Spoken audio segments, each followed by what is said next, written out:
નમસ્કાર મારા વાલા વિદ્યાર્થી મિત્રો, નમસ્કાર. આજના આ વિડીયોમાં હું આપનું હાર્દિક સ્વાગત કરું છું. આજનો વિડીયો છે કે મારા વાલા વિદ્યાર્થી મિત્રો, નમસ્કાર. આજના આ વિડીયોમાં હું આપનું હાર્દિક સ્વાગત કરું છું. આજનો વિડીયો છે કે સામાજિક વિજ્ઞાનની સંપૂર્ણ માહિતી હું તમને આજના આ વિડીયોમાં દેવાનો છું. તો વિદ્યાર્થી મિત્રો, જો તમે મારી ચેનલ ઉપર નવા હોય તો લાઈક કરી દેજો, ચેનલને સબસ્ક્રાઇબ કરી દેજો અને આ વિડીયો ધોરણ 10 ના ગુજરાતના તમામ બાળકોને મોકલી દેજો. આજના આ વિડીયોમાં હું તમને સામાજિક વિજ્ઞાન વિષયનો સંપૂર્ણ રોડ મેપ આપવાનો છું. તો સૌપ્રથમ વિદ્યાર્થીઓ આપણે જોઈએ કે સામાજિક વિજ્ઞાનનો સિલેબસ કેટલો છે.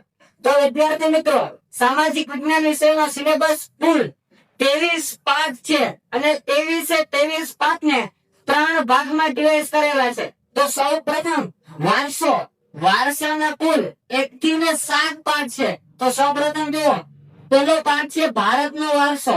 આમાં તમને ભારતના વારસા વિશે તમને જાણવાનું મળશે. આપણો વારસો કેવો હોય છે તેની સંપૂર્ણ માહિતી આ ચેપ્ટરની અંદર મળશે. બીજો પાઠ છે ભારતની સાંસ્કૃતિક પરંપરાઓના હસ્ત અને લલિત કલાઓ. આમાં પાઠમાં તમને બધી કલાઓ વિશે જાણવાનું મળશે. પછી ત્રીજો પાઠ છે ભારતનો સાંસ્કૃતિક વારસો, શિલ્પ અને સ્થાપત્ય. શિલ્પ અને સ્થાપત્ય વિશે તમને જાણવાનું મળશે. ચોથો પાઠ છે ભારતનો સાહિત્યિક વારસો. પાંચમો છે ભારતનો વિજ્ઞાન અને ટેકનોલોજીનો વારસો. આમાં જે ગણિત શાસ્ત્ર છે, વાસ્તુશાસ્ત્ર છે, આ બધા મેન જે આઈએમપી સવાલ છે, ખાસ બોર્ડ ની અંદર વિદ્યાર્થી મિત્રો પૂછાય છે. ખાસ તમે ધ્યાનથી આ સવાલોને ભણજો. છઠ્ઠું ચેપ્ટર છે ભારતના સાંસ્કૃતિક વારસાના સ્થળો. સાતમો ચેપ્ટર છે આપણા વારસાનું જતન. વિદ્યાર્થી મિત્રો, 1 થી 7 પાઠ એટલે વારસાના પાઠ. ક્લિયર માઇન્ડસેટ સાથે તમે આટલા ચેપ્ટરને યાદ રાખી લેજો. હવે આવે છે ભૂગોળ. ભૂગોળની અંદર 8 થી 14 પાઠ. 8મો પાઠ છે કુદરતી સંસાધનો. 9મો પાઠ છે વન અને વન્યજીવ સંસાધન. 10મો છે ભારત અને કૃષિ. 11મો છે ભારત જળ અને સંસાધન. 12મો છે ભારત ખનિજ અને શક્તિના સંસાધનો. 13મો છે ઉત્પાદન ઉદ્યોગ. 14મો છે પરિવહન અને સંદેશા વ્યવહાર અને વેપાર. આ ભૂગોળમાં તમે આટલા પાઠોમાં જે ટાઇટલ પ્રમાણે છે એમાં તમે બધું શીખશો. હવે આવે છે અર્થશાસ્ત્રના પાઠ. 15 થી 23 પાઠ. વિદ્યાર્થી મિત્રો, તમે 23 પાઠ કરશો. બોર્ડની અંદર વિદ્યાર્થી મિત્રો 23 પાઠની 12નો સવાલ નહીં હોય. સામાજિક વિજ્ઞાનમાં 80 માંથી 80 લાવવા છે, 100 માંથી 100 લાવવા છે. તો વિદ્યાર્થી મિત્રો અત્યારથી જ મહેનત કરવી પડશે. પહેલા દિવસથી જ મહેનત કરવી પડશે. તો તમે 80 માંથી 80 અને 20 જે આંતરિક મૂલ્યાંકનના ગુણો હોય છે તે તમે લાવી શકશો. હું વિડિયોમાં આગળ વાત કરીશ તમને. હવે આવે છે અર્થશાસ્ત્રના ભાગ. 15મો આર્થિક વિકાસ. 16મો આર્થિક ઉદારીકરણ અને વૈશ્વિકીકરણ. 17મો પાઠ છે આર્થિક સમસ્યાઓ અને પડકારો, ગરીબી અને બેરોજગારી.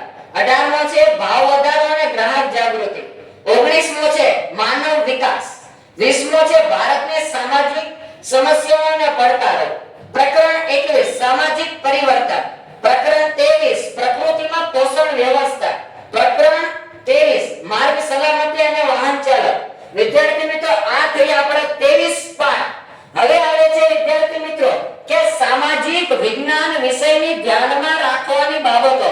ખૂબ જ વિદ્યાર્થી મિત્રો કડકાએ ભર્યો આ વિષય તમને ખૂબ જ બોરિંગ સબ્જેક્ટ છે.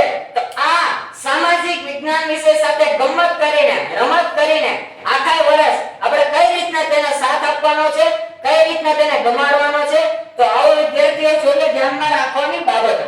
હવે આવે છે પરીક્ષા પદ્ધતિ અને ગુણ વિભાજન. પહેલું એમાં લેખિત પરીક્ષાના ગુણ 80 અને હવે આંતરિક મૂલ્યાંકનના ગુણ 20, કુલ પરિણામ 100. એટલે લેખિત પરીક્ષા એટલે કે તમે બોર્ડમાં જે પરીક્ષા આપશો એ 80 માર્ક્સની હશે અને આંતરિક મૂલ્યાંકનના ગુણ એટલે જે તમને સ્કૂલમાંથી 20 માર્ક્સ શિક્ષકો આપશે. હવે આ 20 માંથી 20 જો તમારે ગુણ મેળવવા હોય તો તમારે સ્કૂલમાં ડિસિપ્લિન, ખૂબ જ શિસ્ત સાથે રહેવાનું, જેથી વિદ્યાર્થી તમારે એનો એક ગુણ હોય છે કે આપણે શાળામાં એવું વર્તન કરવાનું હોય છે, શાંતિથી આપણે જે શિક્ષક કે તે રીતે આપણે વર્તન કરવાનું હોય છે, શિસ્તમાં રહેવાનું હોય છે. અમુક શાળાના જે નિયમો હોય તે આપણે પાળવાના, જેથી શિક્ષકની નજરમાં આપણે સરસ રહેવાનું, સારું રહેવાનું, સારા વિદ્યાર્થીઓ બનવાનો, જેથી તમને 20 માંથી 20 મળે અને તમે જે 80 માંથી 80 છે એ તો તમારા હાથમાં જ છે. 80 માંથી 80 લાવો એટલે તમને 20 માંથી 20 તમારા શિક્ષક આપશે, એટલે 100 માંથી 100 તમે આ પરીક્ષામાં ગુણ મેળવી શકશો. હવે આવે છે વિદ્યાર્થી મિત્રો પરીક્ષામાં લખવાની કળા. ઘણી એવી બાબત હોય છે જે પરીક્ષામાં પણ આપણે ધ્યાન રાખવાની હોય. તમે બોર્ડની પરીક્ષા હોય કે પહેલી પરીક્ષા હોય કે પછી બીજી પરીક્ષા હોય તમારી સ્કૂલની, એમાં તમારે કઈ કઈ બાબતોનું ધ્યાન રાખવાનું છે એ વિદ્યાર્થી મિત્રો તમે જાણો. પહેલી આવે છે મુખ્ય શબ્દ નીચે અંડરલાઈન. પરીક્ષામાં તમે પુરવણીમાં લખી નાખો, પછી છેલ્લી 15 મિનિટ એવી રાખવાની કે જેટલા જે તમને સવાલ આવડતા હતા તે લખ્યા છે એમાં તમારે જે મુખ્ય શબ્દ હોય એની નીચે અંડરલાઈન કરવાની છે, જેથી પેપર ચેકર ઉપર પહેલું જ ધ્યાન ના જાય અને તમને બધા જ સાચા આપે. પેપર ચેકરને મુખ્ય અંડરલાઈન શબ્દો જોશે એટલે એને મજા આવશે અને આખો શબ્દ વાંચવા નહીં પડે. જો એ આખા શબ્દ વાંચે એટલે એને એમ લાગે કે આને કઈ લખ્યું નથી એટલે તમારા માર્ક્સ નહીં આપે. એટલે વિદ્યાર્થી મિત્રો ખૂબ જ આકર્ષક પુરવણી બનાવવાની. હવે આવે છે નવા પ્રશ્નની શરૂઆત નવા પાને. ગમે તે પરીક્ષા આપો, આખા વર્ષમાં ગમે ત્યારે પરીક્ષા આપો, વિદ્યાર્થી મિત્રો દરેક પ્રશ્ન દરેક વિભાગની શરૂઆત નવા પાને કરવાની છે, જેથી આપણને પુરવણી આકર્ષક બને. હવે આવે છે સમય મર્યાદા સાચો. સમય સાથે તમે ચાલો. પરીક્ષાનો 3 કલાકનો સમય હોય તેમાં 3 કલાકમાં મારે કયા સેશનને કેટલો સમય આપવો તે તમે વિચારો. મારે આ સેક્શનમાં મારે વધારે સમય જોઈએ તો આમાં મારે ઓછો. એ રીતે તમે સમયને સાચવીને તમે એનું આયોજન કરો. હવે વિદ્યાર્થી મિત્રો આવે છે સુંદર અને સ્પષ્ટ વંચાય તેવું લખાણ લખો.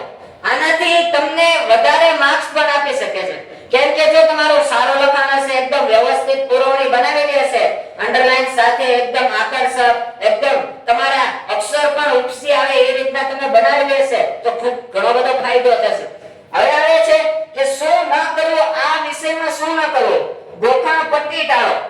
વિદ્યાર્થી મિત્રો આ ખૂબ જ ઉપયોગી છે કે તમે ગોખણ પટ્ટી ટાળો. ગોખો નહીં, તે તમે જે આ વિષય છે એના સવાલના જવાબને તમે સમજો કે સવાલના જવાબ શું કહેવા માંગે છે. પહેલા તો તમે સવાલને સમજો કે આ સવાલ કઈ રીતના ઉદ્ભવ્યો, શું કહેવા માંગે છે આ સવાલ, આ સવાલનો જવાબ કઈ રીતે આવે છે. તમે સ્ટેપ બાય સ્ટેપ એના જે સ્ટેપ હોય છે એને સમજો ને તો તમને ખૂબ જ ગોખણ પટ્ટી કરવાની જરૂર નહીં પડે.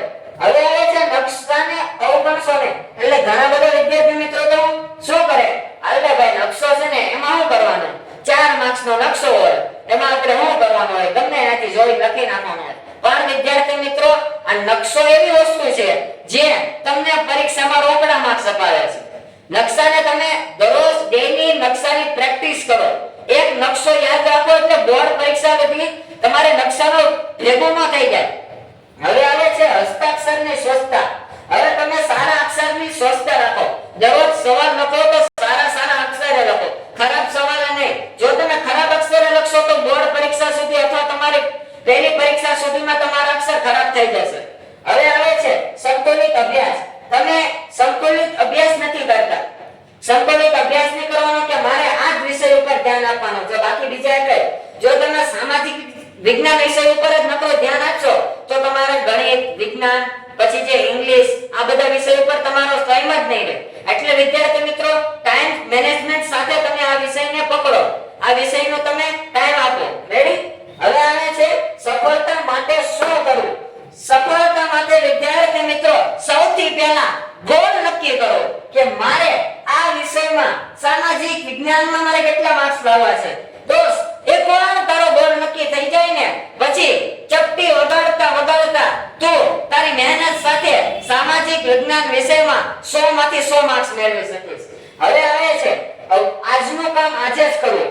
વિદ્યાર્થી મિત્રો સામાજિક વિજ્ઞાન વિષયની અંદર જે ચાલે દરરોજ, ધારો કે તમે સ્કૂલે જતા હો અથવા ટ્યુશને, તો ત્યાં જે ચાલે છે તે તમે ઘરે આવીને આજનું કામ આજે આ મંત્ર ડે 1 થી અત્યારથી જ અપનાવવાનો શરૂ કરો. હવે આવે છે નકશાપૂર્તિ અને પ્રેક્ટિસ. નકશાપૂર્તિની પ્રેક્ટિસ કરો. ડેઈલી એક નકશો મોઢે કરો. હવે આવે છે મુદ્દાસર નોટ્સ તૈયાર કરો, માઇન્ડ મેપ બનાવો, ચાર્ટ બનાવો. આ રીતના તમે જે મુદ્દાસર નોટ્સ બનાવશો આ ખૂબ જ તમને ઉપયોગી થશે. હવે આવે છે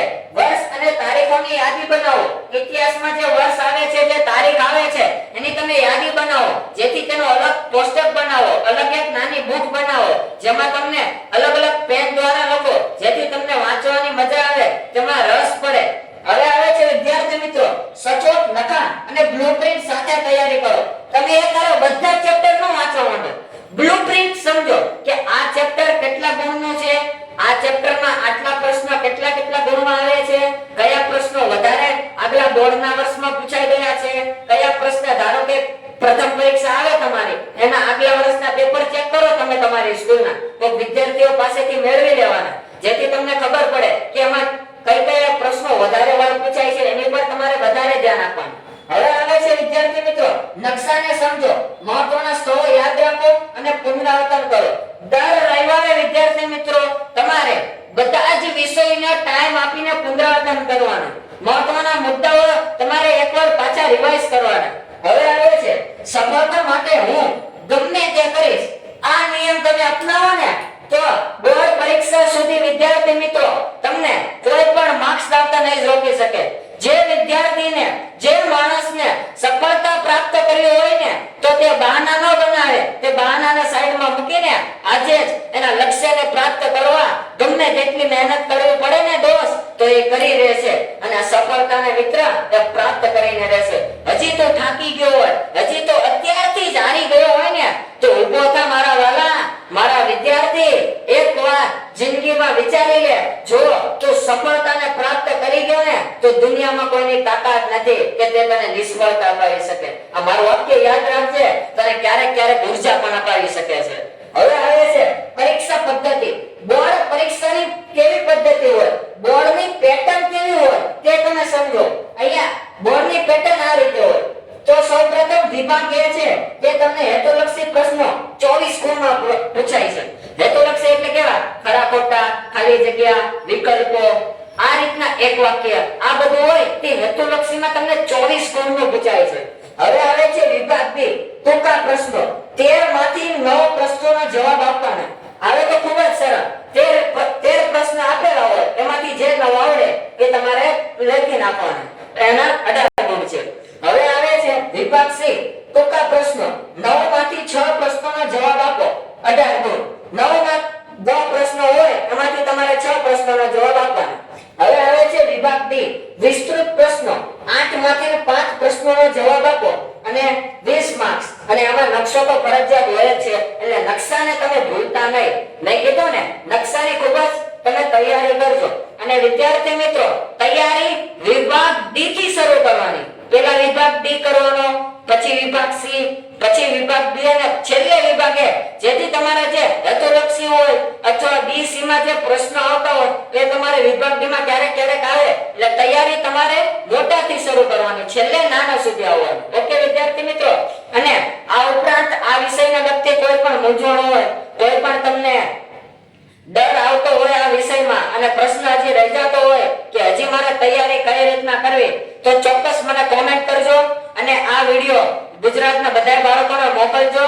તમારા માતા પિતા, તમારા સ્નેહીઓ, તમારા પરિવારજનો તમારા સપનાઓને પૂરા કરવા માટે ઘણી બધી મહેનત કરે છે તો મારા દોસ્ત તારે પણ મહેનત કરવી પડશે અને સફળતાને લાવવી પડશે. એટલા માટે અત્યારથી જ તો મહેનત કર, સફળતાને લાવવા માટે તનતોડ મહેનત કર અને બોર્ડનું એવું રિઝલ્ટ લાવ કે જે તે તારા માતા પિતાએ અને તે વિચાર્યું હોય એ તો તારું લક્ષ્ય પ્રાપ્ત કરીને જ રહે. જય હિન્દ, જય Bharat. Thank you so much મારા વાલા વિદ્યાર્થી મિત્રો.